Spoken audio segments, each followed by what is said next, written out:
ஓம் சாய்ராம். நல்லது நினைப்போம், நல்லது நடக்கும். நம்ம 48 நாள் தவத்தில் இன்றைக்கி நம்ம 5வது நாளில் இருக்கோம். இன்றைக்கும் நம்ம 5வது நாளாக நல்லபடியாக அன்னதானம் கொடுத்துட்டோம். ஆனால் அன்னதானம் கொடுத்ததை வீடியோ மட்டும் எடுக்க முடியலை. சரி வாங்க, இப்போ நம்ம 5வது நாள் தவத்தை தொடரலாம்.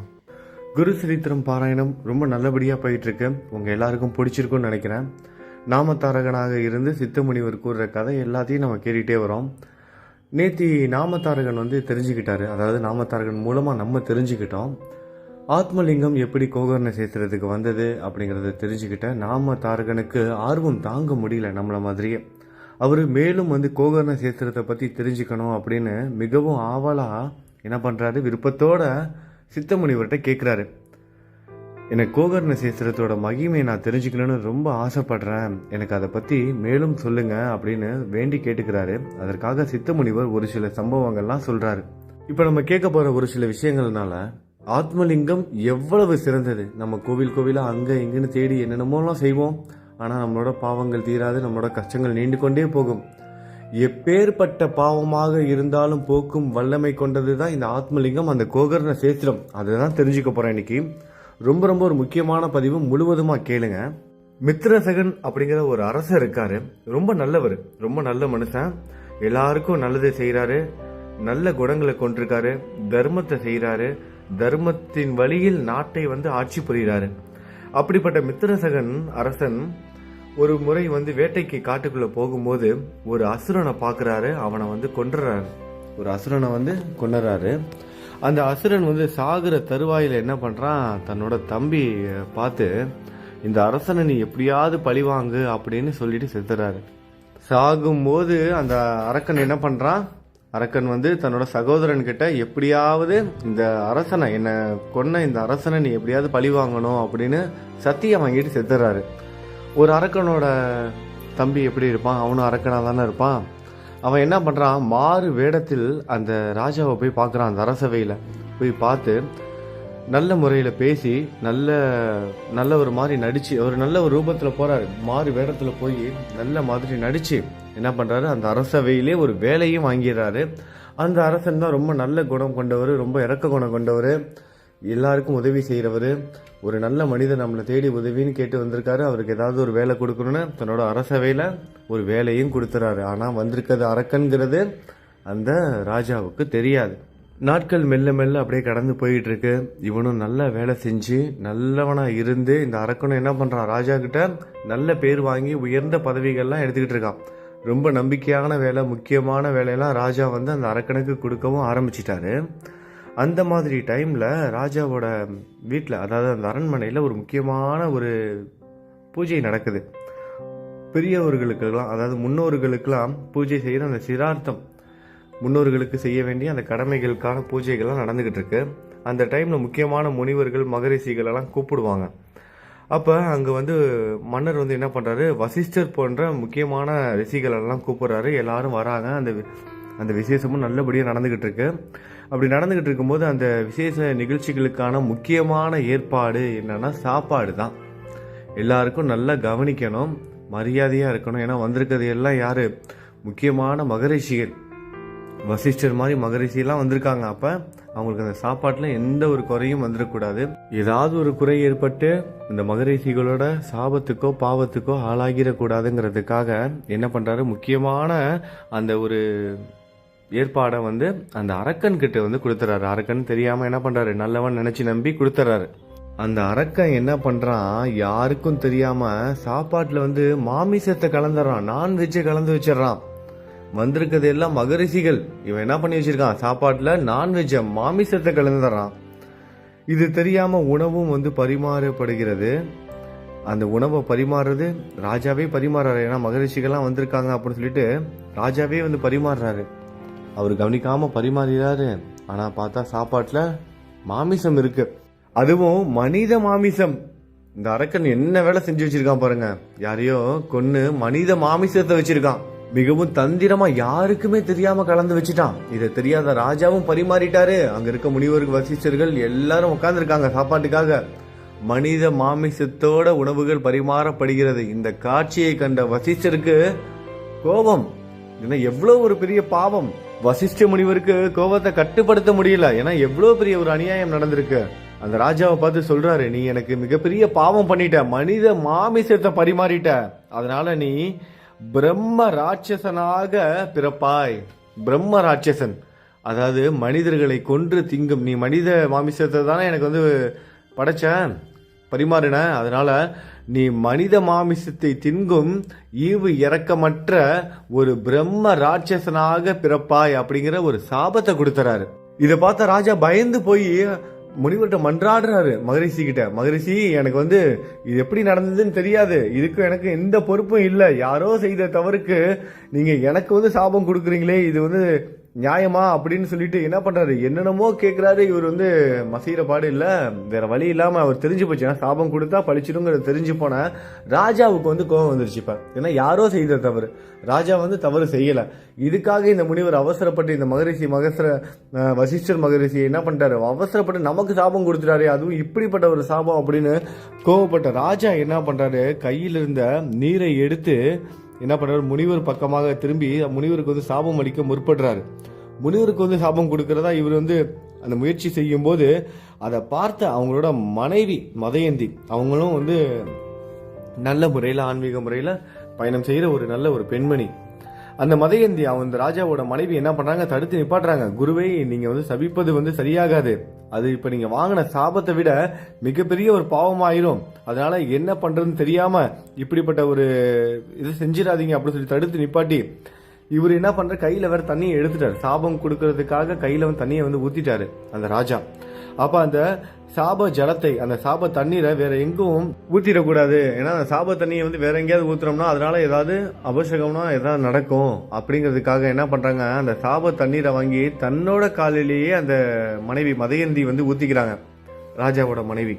அடுத்ததான் என்ன பண்றாங்கன்னா, ராஜாவோட மனைவி முனிவரை மகரிஷியை பார்த்து கேட்கிறாங்க, என்னோட கணவர் வந்து எந்த தவறும் செய்யாதவர், யாரோ செய்த தவறுனால இந்த மாதிரி ஒரு தவறு நடந்துருச்சு, நீங்க வந்து அவருக்கு சாபம் கொடுத்துட்டீங்க, இதுக்கான விமோசனத்தையும் நீங்களே கொடுத்துருங்க அப்படின்னு மன்றாடி கேட்டுக்கிறாங்க. ஏன்னா சாபம் கொடுத்துட்டாங்க, அது நடந்தே தீரும், அதுக்கான சாப விமோசனத்தை தான் அடுத்தது பார்க்கணும். ஒரு நோய் வந்துருச்சு, அதுல இருந்து விடுபடுவதற்கான மருந்தை தான் நம்ம தேடணும், அதை தான் அவங்களும் செய்யறாங்க.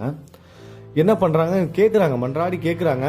வசிஷ்டர் மகரிஷியும் கொஞ்சம் சாந்தம் அடைந்து ஒரு 12 ஆண்டுகளுக்கு பிறகு இவருக்கு வந்து சாபத்திலிருந்து விமோசனம் கிடைக்கும் அப்படிங்கிற மாதிரி சொல்லிடுறாரு. ஒரு 12 வரை நான் சாபம் கொடுத்துட்டேன், இவன் வந்து பிரம்ம ராட்சசனா வாழ்ந்தே ஆகணும், கொஞ்ச நாள் கழிச்சு, அதாவது ஒரு 12 வருஷம் கழிச்சு நான் திரும்பவும் பழைய முறைக்கு வந்து திரும்பிடுவான், நல்ல மனிதனாக மாறிடுவான் அப்படிங்கிற அந்த சாப விமோசனமும் கொடுக்குறாரு. இப்போ இந்த மித்ரசகன் அரசன் வந்து பிரம்ம ராட்சசனாக உருமாறி கல்மஷபாதன் என்ற பெயரில் வந்து காடுகளெல்லாம் சுற்றி திரிறான். அங்கே இருக்கிற மனிதர்கள், மிருகங்கள், இந்த மாதிரி எந்த ஒரு பாகுபாடும் இல்லாமல், மிருகங்கள் மனிதர்கள் எந்த ஒரு பாகுபாடும் கிடையாது, எதிர்த்த மாதிரி எது வந்தாலும் என்ன பண்ணுறது, அதை வந்து கொலை பண்ணி சாப்பிட்றது அந்த மாமிசத்தை. இந்த மாதிரி வந்து வாழ்ந்துட்டு இருக்கான் காட்டுக்குள்ள, ஒரு பிரம்ம ராட்சசனா, ஈவு இறக்கமற்ற ராட்சசனா வந்து வாழ்ந்துட்டு இருக்கான். இப்படி இருந்துட்டு இருக்கும்போது அந்த காட்டு வழியா ஒரு பிராமண தம்பதிகள் வந்து போறாங்க, கணவன் மனைவி 2 பேரும் போறாங்க. அவங்க 2 பேரையும் வந்து இந்த கல்மஷ பாதன் வந்து பாக்குறான், பிடிச்சு வச்சுக்கிறான். பிடித்துட்டு என்ன பண்றான், கணவன் மனைவி 2 பேரும் போறாங்க, அந்த கணவனை வந்து பிடித்து சாப்பிட வந்து போறான், கொலை பண்ணி சாப்பிட போறான். அப்பொழுது அந்த கூட இருக்கிற அவங்களோட மனைவி, அதாவது இந்த தம்பதிகள் 2 பேர் வந்திருக்காங்களா, அதுல 2 பேர்ல வந்து கணவனை தான் வந்து பிடிச்சு வச்சுக்கிட்டா. அந்த கணவனோட மனைவி வந்து என்ன பண்றாங்க, பிரம்ம ராட்சசனை பார்த்து, தயவு செய்து இந்த மாதிரி பண்ணிடாத, அவரை நீ கொன்னுட்ட அப்படின்னா நான் வந்து விதவையா வாழணும், அந்த மாதிரியான ஒரு வாழ்க்கை எனக்கு கொடுத்துடாத, என்னை தயவு செய்து அவருக்கு பதிலாக நீ என்ன வேணா சாப்பிட்டுக்கோ, என்னோட புருஷன், என்னோட கணவன் இல்லாம என்னால விதவையா வந்து வாழ்வது மிக மிக கடினம், வேதங்களை நன்கு அறிந்த இவரை சாப்பிடுவதால் உனக்கு பாவம் தான் வரும், இவர் வந்து வேதங்கள் எல்லாம் கற்றறிந்த ஒரு அறிஞர், இவரை நீ சாப்பிட்டேன்னா உனக்கு பாவம் தான் இன்னும் அதிகமாகும், அதனால தயவு செய்து அவரை விட்டுட்டு என்னை வந்து உன்னோட மகள் மாதிரி நினைச்சுக்கோ, என்ன அவரை வந்து விட்டுரு. எப்படிலாம் கெஞ்சிட்டாங்க பாருங்க தன்னோட கணவனுக்காக, என்னை வந்து உன்னோட மகள் மாதிரி நினைச்சுக்கோ, தயவு செய்து என்னோட கணவனை விட்டுரு, இல்லை அதுக்கும் மேல நீ கொண்டு சாப்பிட்டு தான் ஆகணும் அப்படின்னா என்ன வந்து அந்த மாதிரி பண்ண, என்ன வந்து கொண்டு சாப்பிட்டுரு அப்படின்னு எவ்வளோ மன்றாடி கேட்குறாங்க. ஆனால் இது எல்லாத்தையும் கேட்டும் அது பிரம்ம ராட்சசனாலேயா ஈவு இறக்கம்லாம் இல்லாமல் வாழணுங்கிறது தான் சாபமும் கூட. அந்த பிரம்ம ராட்சசன் என்ன பண்ணுறான், ஈவு இறக்கம் இல்லாமல் அந்த பெண் எவ்வளவோ கதறி மன்றாடி காலில் விழுந்து கெஞ்சி எதற்கும் வந்து செவி சாய்க்காமல் அந்த பெண்ணோட கணவனை வந்து கொண்டு சாப்பிட்டுறான். இந்த மனைவிக்கு கோபம் தாங்க முடியல. நம்ம இவ்வளவு சொல்லியும் இவன் இப்படி பண்ணிட்டானே அப்படிங்கிற அந்த கோபத்துல அந்த மனைவி சாபம் கொடுக்குறாங்க. மீண்டும் ஒரு சாபம் இந்த அரக்கனுக்கு. ஏற்கனவே ராஜாவா இருந்துதான் செய்யாத ஒரு தவறுக்கு சாபத்தை வந்து அடைந்தான், பிரம்ம ராட்சசனா வந்தான். இப்ப மீண்டும் ஒரு தவறு செய்து முன்னாடி தவறு செய்யாம ஒரு சாபம், இப்ப தவறு செய்து ஒரு சாபம், அதுவும் பத்தினி சாபம்.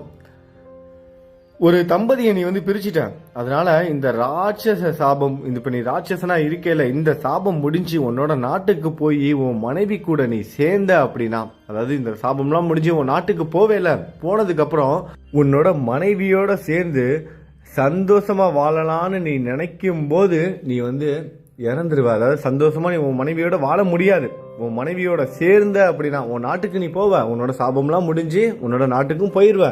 ஆனா நீ உன் மனைவியோட வாழ முடியாது. அப்படி உன் மனைவியோட ஒன்னா சேர்ந்தேனா, அதாவது தாம்பத்திய உறவிலோ அந்த குடும்ப வாழ்க்கையிலயோ நீ ஈடுபட்ட அப்படின்னா நீ வந்து இறந்துருவ, நீ வந்து மரணித்து விடுவாய் அப்படிங்கிற ஒரு சாபத்தை வந்து கொடுத்துறாங்க.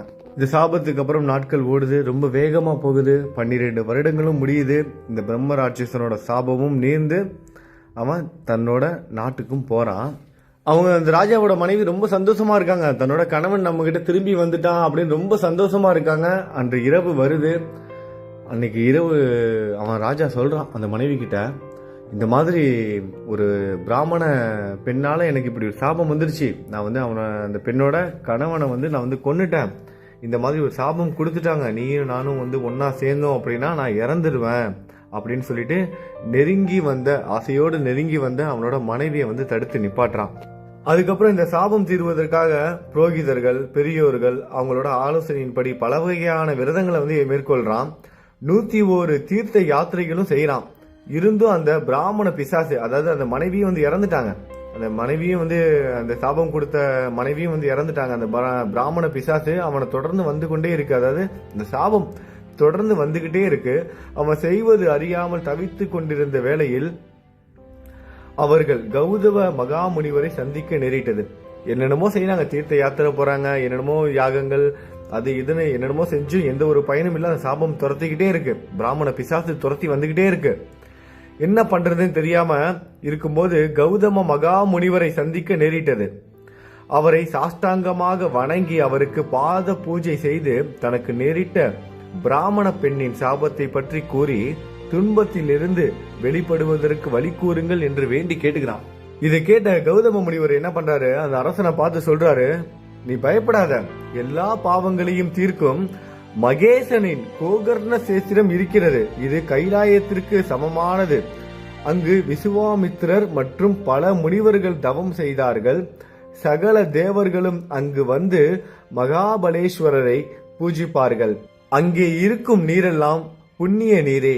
அங்கே இருக்கும் கற்கள் எல்லாம் சிவலிங்கங்கள். அங்கு சென்று ஈசனை துதிப்பவர்களுக்கு சகல புண்ணியங்களும் கிடைக்கும் என்றார். என்ன பண்றாரு, நீ எதுக்கும் பயப்படாத, இங்க கோகர்ண சேத்திரம் இருக்கு. அந்த கோகர்ண சேத்திரத்துக்கு நீ இப்போ வந்து போனேன்னா அது வந்து கைலாயத்திற்கு சமம். விசுவாமித்திரர் போன்ற பல முனிவர்களும் வந்து தவம் செய்யற இடம் அது. சகல தேவர்களும் என்ன பண்ணுவாங்க, சில தேவர்களும் தேவதைகளும் வந்து சிவனுக்கு வந்து பூஜை செய்வாங்க. அப்படிப்பட்ட ஒரு இடம். அங்க இருக்கிற நீர் எல்லாமே, தண்ணீர் எல்லாமே வந்து தீர்த்த நீர் தான், தீர்த்தம் தான். அங்க இருக்கிற கற்கள் எல்லாமே சிவலிங்கங்கள் தான். அதனால நீ அங்கு சென்று சிவனை நீ வந்து துதித்தேனா உன்னோட பாவங்கள் தீந்துரும் அப்படிங்கிற மாதிரி சொல்றாரு. இந்த ராஜாவுக்கு மிகப்பெரிய ஒரு சாபம்ல. முனிவர் வந்து என்ன பண்ணுவாங்க, இந்த மாதிரி கோயிலுக்கு போங்க, அங்க போங்க, இங்க போங்கன்னு சொல்லுவாங்க. அந்த மாதிரி நினைச்சுக்கிட்டு இவர் என்ன பண்றாரு, நமக்கு வந்திருக்குது மிகப்பெரிய ஒரு சாபம். ஏன்னா நம்ம வந்து ஒரு ஒரு பத்தினி பெண் முன்னாடி அவனோட கணவனே நம்ம வந்து கொண்டுட்டோம். இது வந்து மிகப்பெரிய ஒரு சாபம், இது நம்மளை சும்மா விடாது அப்படிங்கிறதுக்காக கொஞ்சம் பயந்து போய் என்ன பண்றாரு, அந்த முனிவர்கிட்ட கௌதம முனிவர்கிட்ட கேட்கிறாரு, அங்கே நான் போகிறேன், ஆனால் அந்த இடத்துல வந்து இந்த மாதிரி பாவங்கள் தீர்ந்த ஏதாவது ஒரு கதை ஏதாவது இருக்கா, நீங்கள் சொல்ல முடியுமா, யாருக்காவது நடந்திருக்கா இந்த மாதிரி, அந்த மாதிரி நடந்தால் அந்த மாதிரி நிகழ்ச்சிகள் எனக்கு வந்து சொல்லுங்க, இந்த மாதிரி மிகப்பெரிய பாவங்கள் தீர்ந்த சம்பவங்கள் இருந்தால் எனக்கு வந்து சொல்லுங்க, அதனால எனக்கு கொஞ்சம் நம்பிக்கை வரும், நான் நம்பிக்கையா நான் போவேன்ல அப்படிங்கிற மாதிரி சொல்லி கேட்குறாரு. அதுக்கு அந்த கௌதம முனிவரும் சம்மதித்து ஒரு சம்பவத்தை வந்து சொல்றாரு. ஒரு சிவராத்திரி அன்று நான் அங்கே சென்றிருந்தேன். கௌதம முனிவர் வந்து அங்கே போயிருந்தாராம். அங்கே என் அருகில் ஒரு சண்டாள பெண் ஒருத்தி தொழுநோயால் உடல் முழுவதும் புண்களாகி சீல் பிடித்து ஈக்கள் மொய்த்து கொண்டு உடுத்த சரியான துணி இல்லாமல் குருடியானவளாக இருக்கிறாள். ஒரு சிவராத்திரி அன்னைக்கு கௌதம முனிவர் அங்க போயிருக்காரு. அப்ப அவர் பக்கத்துல வந்து ஒரு சண்டாள பெண் வந்து இருந்திருக்கா. தொழுநோயால பாதிக்கப்பட்டு உடல் முழுவதும் புண்களால் சீழ்வடிந்து கொண்டு ஈக்கள் வந்து மொய்த்துக்கிட்டு இருக்கு. உடல்ல சரியான உடுத்துவதற்கான துணிகள் இல்ல. உடல் அங்கேயும் எங்கேயுமா தெரியுது. அது மட்டும் இல்லாம குருடியாவும் இருக்கா, கண்கள் தெரியல. ரொம்ப வேதனையை அனுபவிச்சுட்டு இருக்கா. இப்படி வேதனையை அனுபவிச்சு துடிச்சு போய் என்ன ஆகுறா, செத்தும் போயிடா, உயிரை வந்து விட்டுட்டான். அவள் வந்து உயிரை விட்ட கொஞ்ச நேரத்துல, சற்று நேரத்திலாம் கைலாசத்திலிருந்து சிவ தூதர்கள் வந்து இவளை கைலாசத்திற்கு கொண்டு செல்ல முற்பட்டு கொண்டிருந்தார்கள். கைலாசத்திலிருந்து சிவ தூதர்களே வந்துட்டாங்க இவளை வந்து கைலாசத்திற்கு கொண்டு செல்வதற்காக. இதை பார்த்த எனக்கு கடும் ஆச்சரியம், இந்த கௌதம முனிவருக்கு பெரும் ஆச்சரியம். எதனாலனா, ஏன்னா அந்த பெண்ணை பார்த்தா மிகப்பெரிய பாவம் செய்திருக்கதா தோணுது. ஏன்னா வந்து உடல் முழுவதும் வந்து தொழுநோய், கண்ணு தெரியல. ஏதாவது 1-2 பரவாயில்ல, உடல் முழுவதும் தொழுநோயா இருக்கு, கண்ணு தெரியல, யாருமே இல்லாம ஒரு அனாதையாக துடிச்சு சாவுறா. கண்டிப்பா இவ வந்து மிகப்பெரிய பாவம் செய்தவளா தான் இருப்பா. அப்படி இருக்கும்போது சிவ தூதர்கள் வந்து கைலாயத்துக்கு வந்து கூட்டிட்டு போறதுக்காக வந்திருக்காங்க. இவ இறந்ததுக்கு அப்புறம் இது எப்படி சாத்தியம்னு சொல்லிட்டு என்ன பண்றாரு, வந்திருக்க சிவ தூதர்கள்ட்ட இந்த கௌதம முனிவரே வந்து கேட்கிறாரு. இவ வந்து மிகப்பெரிய பாவம் செய்திருப்பது போல வந்து தோன்றுது. இவளை எப்படி நீங்க கைலாசத்துக்கு கொண்டு போக முடியும்? இவள் கைலாசம் செல்ல என்ன செய்தால், இவளுக்கு என்ன தகுதி இருக்கு, இவ அப்படி என்ன புண்ணியம் செய்துட்டா அப்படின்னு சொல்லி விவரமா கூறுங்க அப்படின்னு சொல்லிட்டு சிவ தூதர்கள்ட்டயே கௌதம முனிவர் நேரடியா வந்து கேட்டாரு. அப்பதான் சிவ தூதர்கள் வந்து இந்த பெண்ணோட முற்பிறவி, இப்ப வந்து இந்த பிறவியில இவ இப்படி இருக்கா, முற்பிறவியில இவ வந்து எப்படிப்பட்ட பெண்ணாக இருந்தால் அது எல்லாத்தையும் வந்து இப்ப சொல்ல போறாங்க, நம்மளும் கேட்க போறோம். சிவ தூதர்கள் வந்து கௌதம முனிவர்கிட்ட சொன்ன கதைகள் இந்த பெண்ணை பத்தி. முற்பிறவியில இந்த பெண் வந்து சௌதாமினி என்ற அழகான ஒரு பிராமண பெண், சௌதாமினிங்கிற ஒரு அழகான ஒரு பிராமண பெண்ணா இருந்திருக்கா. இவள் பருவ வயது வந்தவுடனே இவளை ஒரு ஏழை வயதான பிராமணருக்கு கல்யாணம் செய்து வைத்தார்கள். குழந்தை பிறக்காமலேயே சிறிது காலத்திலேயே அவள் கணவன் இறந்து விட்டான். சிறு வயதானதால் காம வசத்தால் அவள் விபச்சாரம் செய்ய தொடங்கினாள். இப்படி இந்த பெண்ணோட கணவன் இறந்ததுக்கு அப்புறம் இந்த பெண் வந்து விபச்சாரம் செய்ய ஆரம்பிச்சிட்டா. இது மெல்ல மெல்ல ஊர் மக்களுக்கும் தாய் தந்தையருக்கும் தெரிந்து விட்டது. ஊர் ஃபுல்லா பரவிடுச்சு, எல்லாருக்கும் தெரிஞ்சும் போயிடுச்சு. இவளை ஜாதியிலிருந்து எல்லாம் செய்யறதுதானே, எல்லாம் பண்றாங்க, வந்து கேரக்டர் சரியில்லாத பொண்ணு அப்படி சொல்லிட்டு எல்லாரும் வந்து குடும்பத்தை விட்டு தள்ளி வச்சுட்டாங்க, ஜாதியிலிருந்து வெளியேற்றினார்கள். அன்று முதல் இவள் எந்த ஒரு பயமும் இன்றி அந்த வணிகருடன் குடும்பம் நடத்த ஆரம்பித்தாள். எல்லாரும் தள்ளி வச்சுட்டாங்களே, எல்லாரும் ஒதுக்கி வச்சுட்டாங்களே, இவ வந்து கவலைப்படலை. இதை வந்து சுதந்திரமா எடுத்துக்கிட்டு என்ன பண்ணிட்டா, ரொம்ப இதாவே எந்த ஒரு சுதந்திரமா எடுத்துக்கிட்டு எந்த ஒரு பயமும் இல்லாம அந்த வணிகரோட குடும்பமே நடத்த ஆரம்பிச்சிட்டா. அவனோட பழக்கத்தினால் மது அருந்தவும் மாமிசம் சாப்பிடவும் ஆரம்பிச்சிட்டான். இப்ப தப்பான அந்த உறவு வைத்திருந்ததோட மட்டும் இல்லாம அந்த வணிகனோட உறவு யார் கூட வைத்திருந்தாலும் அவன் மூலமா குடிப்பழக்கத்துக்கும் வந்து கத்துக்கிட்டா, மது பழக்கத்தையும் கத்துக்கிட்டா, அதே மாதிரி மாமிசமும் சாப்பிட ஆரம்பிச்சிட்டா. இப்படி இருக்கும்போது ஒரு நாள் இந்த மது போதையில, குடி போதையில என்ன பண்ணிட்டா, சமைக்கிறதுக்காக ஆடு, அன்னைக்கு வந்து ஆட்டுக்கறி செய்யலான்னு என்ன பண்ணிட்டா, ஆடை வெட்டுறதுக்காக இந்த குடி போதையில மறந்து மாட்டையே வெட்டிட்டான். அவங்க வீட்டில் இருக்கிற ஒரு மாட்டையே வெட்டி சமைச்சு சாப்பிட்டுட்டா. சாப்பிட்டதோட மட்டும் இல்லாம அந்த போதையிலே என்ன பண்ணிருக்கா, குடி போதையில மாட்டோட தலையை எடுத்து பத்திரப்படுத்தி வச்சுட்டா. அடுத்த நாள் வந்து செய்யணும்ல, சமைக்கணும்ல, அதுக்காக மாட்டோட தலையும் எடுத்து பத்திரப்படுத்தி வச்சுட்டா. இதெல்லாம் முடியுது. அடுத்த நாள் காலையில எந்திரிக்கிறா, போதையெல்லாம் தெளிஞ்சு பால் கறப்பதற்காக வந்து போறான். போய் மாடை போய் பாக்குறான், மாடு காணும், அங்க ஆடுதான் இருக்கு. என்னடா இது, மாடு காணும், ஆடுதான் இருக்கு, நம்ம நேற்று ஆடை தானே வெட்டி சாப்பிட்டோம், அப்புறம் எப்படி ஆடு இருக்கு, மாட்டை காணும் அப்படின்னு அவன் தேடுறா அங்க எங்கேயும். அப்பதான் பயந்து போய் உள்ளுக்குள்ள போய் தேடுறா, பத்திரப்படுத்தி வச்சு தலையை போய் பாக்குறா, அங்க ஆட்டு தலைக்கு பதிலாக மாடுதான் இருக்கு. ஏன்னா இவன் வெட்டினதுல ஏத்தி மாடு ஆடுன்னு நினைச்சிட்டு பசு மாட்டை வெட்டிட்டா. வெட்டினதோட மட்டும் இல்லாம அந்த கறியெல்லாம் எடுத்து என்ன பண்ணிட்டா, சமைச்சு சாப்பிட்டுட்டா, மாடோட தலையை வச்சிருக்கா. அதை பார்த்ததுக்கு அப்புறமா தான் தெரியுது நம்ம எப்பேற்பட்ட பாவத்தை பண்ணிருக்கோம். அந்த பசுமாட்டோட தலையை பார்த்த உடனே செய்த தவற உணர்ந்த அவ என்ன பண்றா, சிவசிவா சந்திர மௌலீஸ்வரா அப்படின்னு சொல்றான். சிவசிவா சந்திர மௌலீஸ்வரா அப்படின்னு பயந்து போய் சொல்றா. ஐயோ ராமா அப்படின்லாம் சில பேர் சொல்லுவோம்ல, சிவசிவான்னு சொல்லுவோம்ல, அந்த மாதிரி இவ இவ்வளவு பெரிய பாவம் பண்ணிட்டு என்ன சொல்லியிருக்கா பாருங்க, சிவசிவா சந்திர மௌலீஸ்வரா அப்படின்னு சொல்றா. தன் கணவன் வந்தவுடன் செய்த தவறை மறைப்பதற்காக கன்றை புலி தின்று விட்டது அப்படின்னு போய் சொல்றான். அந்த மாடை வந்து என்ன பண்ணியிருக்கா, புலி வந்து தின்றுச்சு, பசுமாட்டை வந்து புலி தின்றுச்சு அப்படின்னு பொய்யும் சொல்லிடுறான். ஏன்னா அவன் திட்டுவான்ல, அதனால வந்து பயந்து போய் பொய்யும் சொல்லிடுறான். இது போல நிறைய பாவங்கள் அவள் செய்துக்கிட்டே இருக்கா. அவள் தெரிஞ்சும் தெரியாமல் நிறைய பாவங்கள் செய்கிறான். அவள் இறந்ததுக்கு அப்புறம் அவளை நரகலோகத்திற்கு கொண்டு போனார்கள். அங்கு அவள் செய்த பாவத்திற்கு தண்டனை அனுபவித்து மீதமுள்ள பாவத்தின் கர்மாவை அனுபவிப்பதற்காக இப்போது இந்த சண்டாள குலத்தில் பிறந்தாள். இந்த மாதிரி நிறைய பாவங்களோட தான் அவளோட வாழ்க்கை போணுச்சு. அவளோட வாழ்க்கை அந்த கடைசி காலம்லாம் எல்லாம் முடிஞ்சதுக்கப்புறம் நரகத்துக்கு தான் போகிறான். ஏன்னா இவ்வளோ பாவங்கள் செஞ்சுருக்கா, கண்டிப்பாக நரகத்துக்கு தானே போவான்.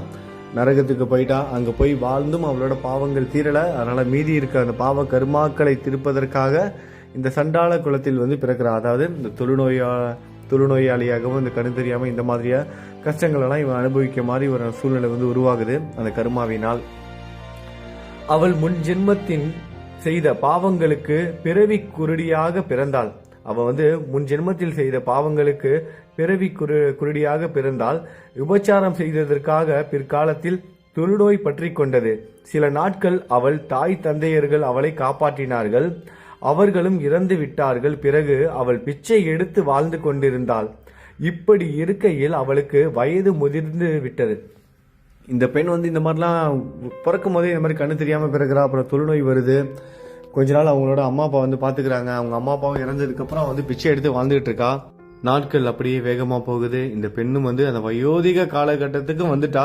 இந்த வயசான காலகட்டத்தில் அந்த பெண்ணுக்கு வந்து ஒரு ஆசை ஏற்படுகிறது, ஒரு சிந்தனை ஏற்படுகிறது. அதாவது கோகர்ண சேத்திரத்துக்கு போக வேண்டும்ங்கிற அந்த ஒரு எண்ணம் வருது.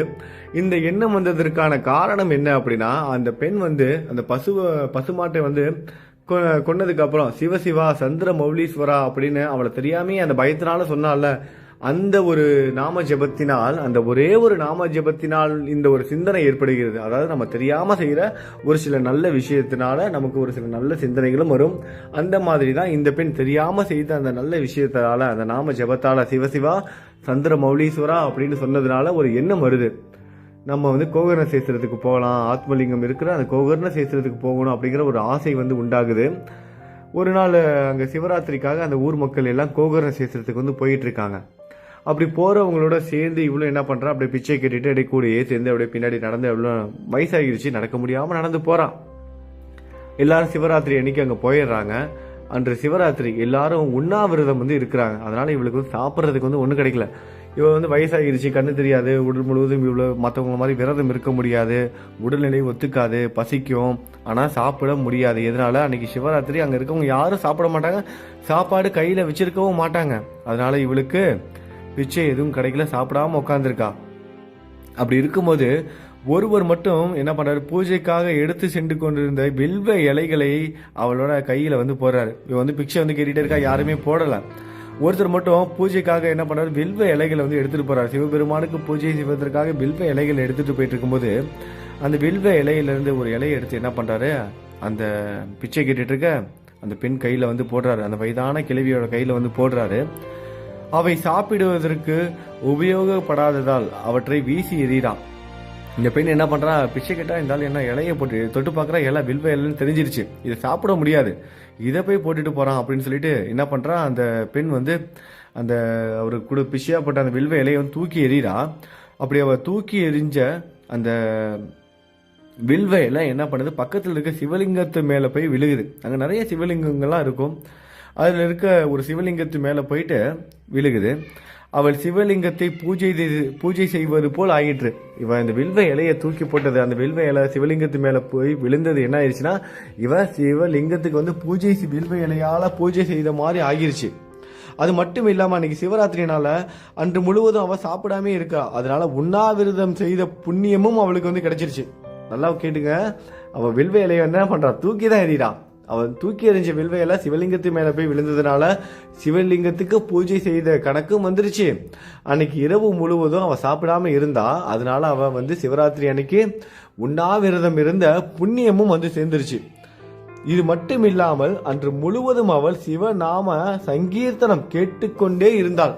அவள் வந்து அந்த நாக சங்கீர்த்தனம்லாம் பண்ணலை, நாம ஜபம்லாம் பண்ணலை, அந்த கீர்த்தனை எல்லாம் பாடலை, எதுவுமே பண்ணலை. ஆனால் அங்கே இருக்க அந்த கீர்த்தனைகள் அங்கே நடந்துக்கிட்டே தானே இருக்கும். சிவராத்திரியில் எப்படி இருக்கும், சிவனோட நாம கீர்த்தனைகள் பாடிக்கிட்டே இருக்காங்க. அந்த கீர்த்தனைகள்லாம் இவளோட காதுகளில் விழுவதனால் அவளுக்கு தெரியாமலேயே அவள் சிவராத்திரி விரதம் செய்தது போல் ஆயிற்று. அவளுக்கே தெரியாம அவ சிவராத்திரி விரதமே இருந்துட்டான். அதனால சிவலோகம் செல்ல புண்ணியம் கிடைத்து விட்டது என்று சிவ தூதர்கள் கௌதம முனிவர்கிட்ட சொல்றாங்க. அவ அந்த பெண் அவளுக்கே தெரியாம சிவராத்திரி விரதம் இருந்துட்டான். அதனால அவ சிவலோகம் செய்வதற்கான அனைத்து தகுதிகளும் அனைத்து புண்ணியமும் அவளுக்கு கிடைச்சிருச்சு.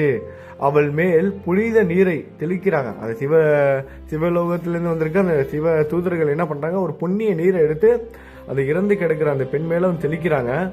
தொழுநோயால் பாதிக்கப்பட்டு நிலை குலைந்து இருக்கும்ல அந்த உடம்பு, புண்ணும் சீலும் ஈக்களும் வச்சுக்கிட்டு இருக்க அந்த உடம்பு என்ன ஆகுது, அப்படியே பிரகாசமாக மாறுகிறது.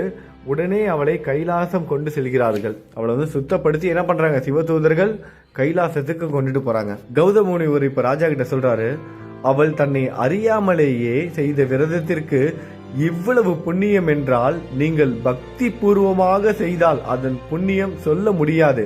அந்த புண்ணியம் எப்படி கிடைக்கும் அப்படின்னு விவரித்து சொல்ல முடியாது. ஆகையால் நீங்கள் கோகர்ணம் சென்று மகாபலேஸ்வரரை சேவித்தால் உங்களுக்கு பிராமண பெண்ணின் சாபம் நீங்கிவிடும் அப்படிங்கறத சொல்றாரு. அந்த தொழுநோயால பாதிக்கப்பட்ட பெண் இவ்வளவு பாவங்கள் செய்திருக்கா, அவளுக்கு தெரியாம அவ பாட்டு ஏதோ சும்மா இருந்தா வெள்வேலையை தூக்கி போட்டா, அப்புறம் அங்க நடக்கிற அந்த கீர்த்தனைகள்லாம் காதால கேட்டுட்டு இருந்தா, சாப்பாடு கிடைக்காததுனால சாப்பிடாம இருந்தா, இந்த மாதிரி அவளுக்கு தெரியாம அந்த சிவராத்திரி விரதம் இருந்ததுனால அவளுக்கே தெரியாம இருந்துட்டான்.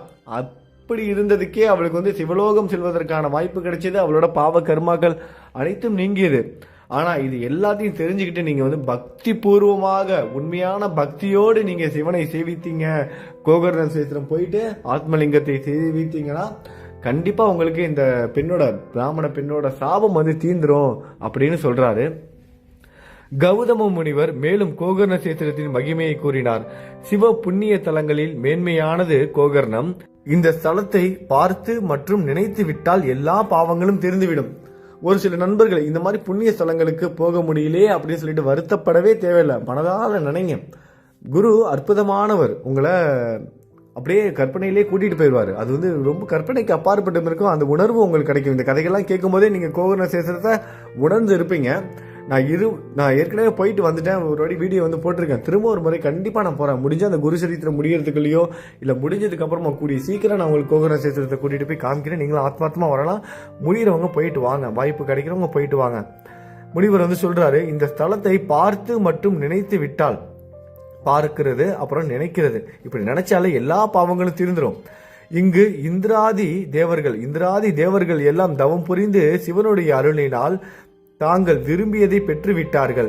அங்கு பிரம்மா, விஷ்ணு, இந்திரன் எல்லா தேவர்களும், சூரியன், சந்திரன், 8 வசுவுகள், மகாபலேஸ்வரருக்கு கிழக்கு திசையிலும், யம தர்மர், சித்திரகுப்தன், அக்னி, 11 ருத்திரர்கள், பித்ரு தேவர்கள் தெற்கு திசையிலும், விஸ்வாவசு, சித்திரசர் மேற்கு திசையிலும் இருந்து அவரை உபாசனை செய்து கொண்டு இருக்கிறார்கள். இப்படி அனைத்து தெய்வங்களும் ஒவ்வொரு வகையில ஒவ்வொரு மூலையில இருந்து சிவபெருமான நினைத்து தியானம் செய்துட்டு இருக்காங்க, பூஜை செய்துட்டு இருக்காங்க.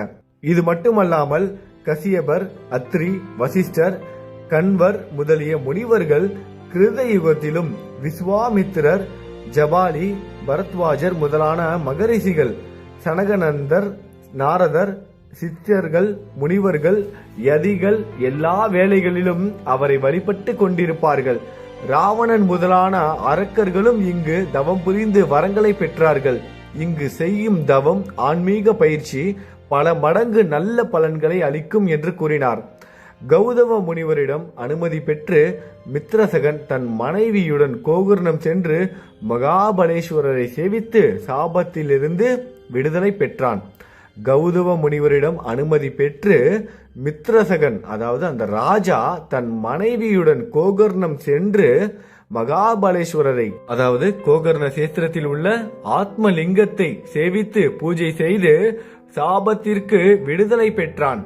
இது எல்லாத்தையும் நாமத்தாரகன் கண்களில் நீர் வரிய அப்படியே கேட்டுக்கிட்டே இருக்காரு. சித்த முனிவர் சொல்றாரு, இவ்வளவு புனிதமான ஒரு இடம் அது. அதனாலதான் இந்த கோகர்ண சேத்திரத்துக்கு ஸ்ரீ பாதபல்லவர் வந்தாரு. காசி, அயோத்தியா, பத்ரிகாசிரமம் இதெல்லாம் இருக்கிறப்ப இங்க எல்லாம் போயிட்டு எதுக்காக அங்க தங்கினாரு அப்படின்னா, கோகர்ண சேத்திரத்துல இவ்வளவு சக்தி இருக்கு. அந்த ஒரு காரணத்தினாலதான் ஸ்ரீ பாதபல்லவர் 3 வருடங்கள் தங்கியிருந்தாரு அப்படிங்கிறத சொல்றாரு நாமதாரகன்ட்ட. மேலும் நாமதாரகன் சித்தமுனிவர்கிட்ட என்ன கேட்டாரு, சித்தமுனிவர் என்ன சொன்னாரு, இது எல்லாம் நம்ம நாளைக்கு பார்க்க போறோம். தொடர்ந்து நம்ம எல்லாரும் ஒன்னா இணைந்திருப்போம். இந்த தவத்துல யாரும் விலகி போயிட வேணாம். 48 நாட்கள் நல்லபடியா முடியும். நம்பிக்கையோட இருங்க. மாற்றங்கள் நடப்பது நிச்சயம். நல்லது நினைப்போம், நல்லது நடக்கும். ஓம் சாய்ராம்.